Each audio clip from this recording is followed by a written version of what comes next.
Il n'y a pas que le port du voile qui déclenche la polémique. Plus de voile pour les mineurs. Le port du napperon, lui, plus discret, serait accepté.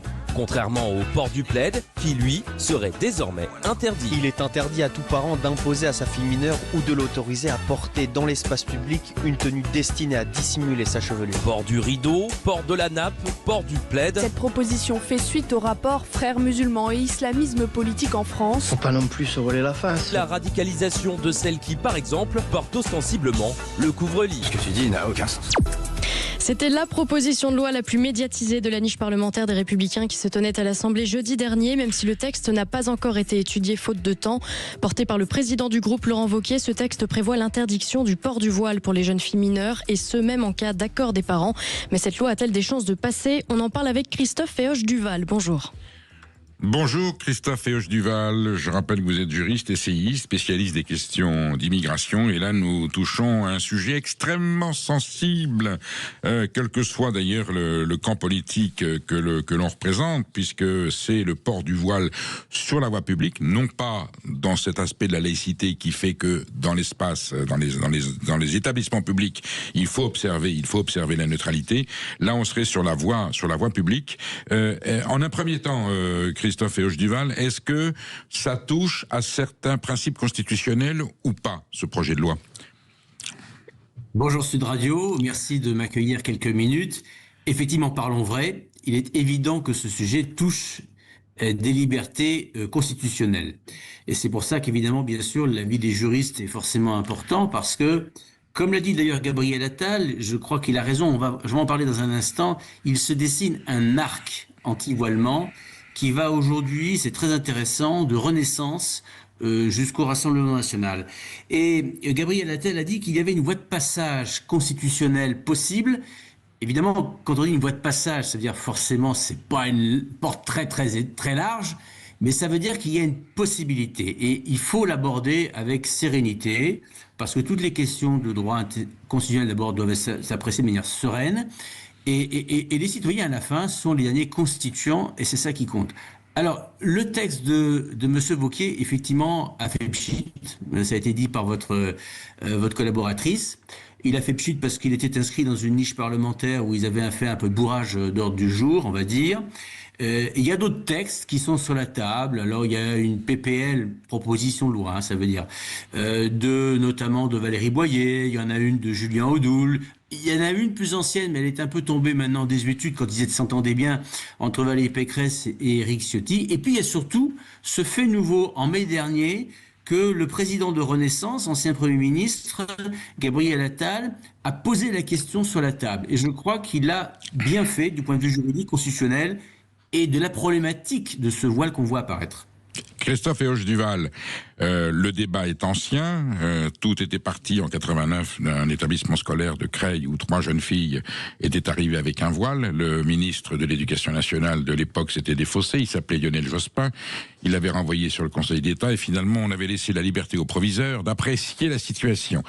Est-ce que cette loi telle qu'elle est proposée aujourd'hui pour l'interdiction du voile aux mineurs sur la voie publique, est-ce qu'elle entre dans l'esprit de la loi de 1905 sur la séparation des églises et de l'État, ou est-ce que c'est un chapitre supplémentaire, c'est une nouvelle étape dans cette appréciation de ce que l'on appelle la laïcité? Alors, pour moi, je pense qu'effectivement, elle a une possibilité d'être un sous-tiroir, on va dire, de la loi du 9 décembre 1905, qui souvent est présentée, comme la loi de séparation de l'Église et l'État, c'est un fait. C'est une loi aussi qui a fondé un principe constitutionnel qui est celui de la laïcité. Et de la protection des cultes. Et de la protection des cultes. Et de la protection des cultes. Voilà.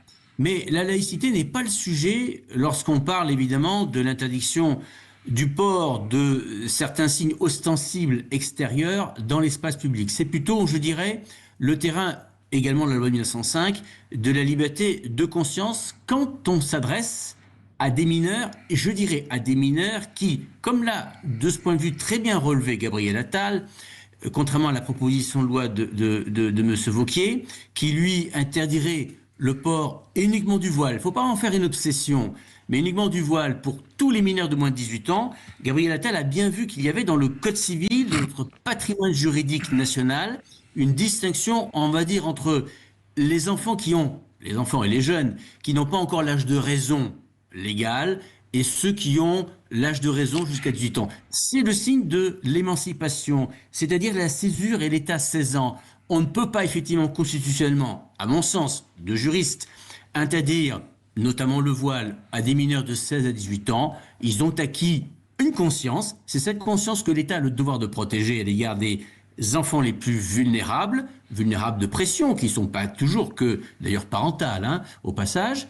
Et donc, au contraire, Gabriel Attal a raison de penser qu'il y a une voie de passage constitutionnelle entre, on va dire, les jeunes mineurs jusqu'à 16 ans. La nuance est ténue. Vous êtes d'accord, juridiquement? Alors, elle est ténue. Elle est au contraire très importante parce que le droit constitutionnel est fait évidemment d'une possibilité d'intervenir dans ce domaine qui est sensible, mais à partir du moment où c'est proportionné et nécessaire. La proportionnalité serait plus compliquée à démontrer au Conseil constitutionnel entre l'âge de 16 et 18 ans. Elle est totalement au contraire plaidable jusqu'à 16 ans. Et la nécessité justement intervient parce que la conscience et la vulnérabilité des jeunes entre, on va dire, 5 ans, on voit des fillettes de 5 ans. Moi, j'en ai vu, je suis témoin dans la rue d'avoir vu des fillettes de 5 ans voilées jusqu'à, l'âge, comme je disais, l'âge de l'émancipation. Christophe Hergedival, comment vous faites dans la rue quand vous êtes un représentant de la force publique pour savoir si c'est 16, 17, 18? Vous interpellez tout le monde. Au faciès, vous dites, oh, celle-là, elle doit avoir plutôt 17 ans et demi ou 18 ans. Vous reconnaissez que la complication d'application de cette loi est réelle, même si c'est une nécessité. On est bien d'accord. Je ne conteste pas le fond. Je dis l'application ne va pas être simple. L'application ne va pas être simple, absolument. Et d'ailleurs, c'est aussi le choix du terrain de la sanction. Je ne crois absolument pas, pour le coup, à la sanction pénale. Elle est un peu grotesque. D'ailleurs, quelque part, la loi Chirac, qui a interdit le voile intégral aux majeurs, aux femmes majeures, dans l'espace public, est extrêmement mal appliqué, mis en œuvre. C'est une amende de 35 €, ça n'a pas grand sens. Mais ça a eu un impact psychologique. Il ne faut pas oublier que les lois, d'un point de vue civisme aussi, ne sont pas que des lois forcément qui cherchent la sanction ou le bâton.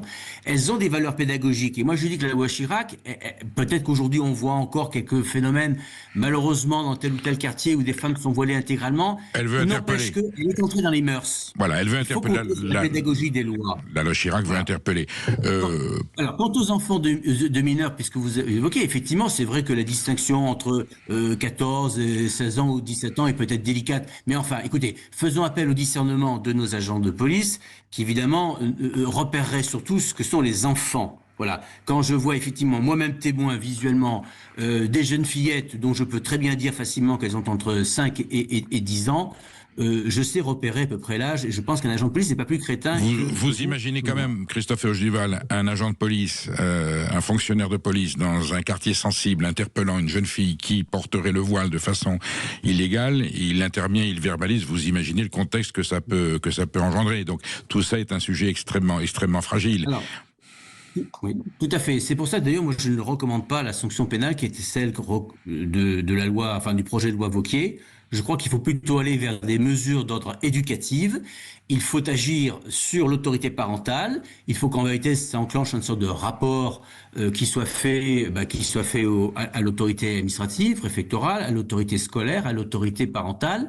Et puis voilà, il y a une discussion qui est faite, il y a une pression qui est faite auprès des parents. Vous devez protéger et laisser tranquille la liberté de conscience des enfants jusqu'à l'âge de l'émancipation. Si on ne fait pas ça, nous aurons rapidement un phénomène qui va s'étendre. D'ailleurs, je regrette vraiment que le ministère de l'Intérieur ne le chiffre pas davantage. C'est un peu désolant. Vous avez cité le rapport sur les frères musulmans. C'est très indigent en données statistiques, mais on sait quand même aujourd'hui, par un sondage IFOP très récent, que 45% des jeunes femmes de 15, alors c'est à partir de 15 à 25 ans, portent le voile. Alors, qu'elles en font une affaire de religion, c'est possible, mais l'espace public de se distinguer de ce qui est la mosquée, de ce qui est la maison, etc.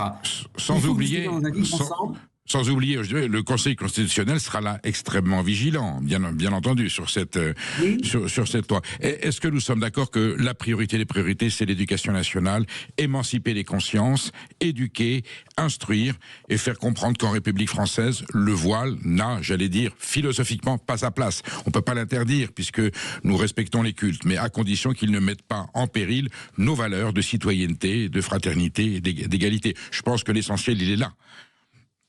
C'est pour ça que, comme je vous le disais, effectivement, le terrain pénal n'est pas le bon choix. Celui qui a fait la proposition de loi Wauquiez, de ce point de vue, je ne le valide pas. Et je pense qu'il créerait des ennuis avec le Conseil constitutionnel. Mais en faire une interdiction civique liée au vivre ensemble en France, posée sur des bases objectives, moins de 16 ans. D'ailleurs, ne pas limiter ça à la question du voile, mais en fait au port de tout signe extérieur distinctif et discriminant et clivant de nature idéologique, religieuse ou politique, ça s'entend, et le sanctionner uniquement par des mesures éducatives et pédagogiques, comme vous le dites. Effectivement, l'école saisie de ce texte pourra faire de la pédagogie auprès de la maternelle, j'allais dire, jusqu'au collège.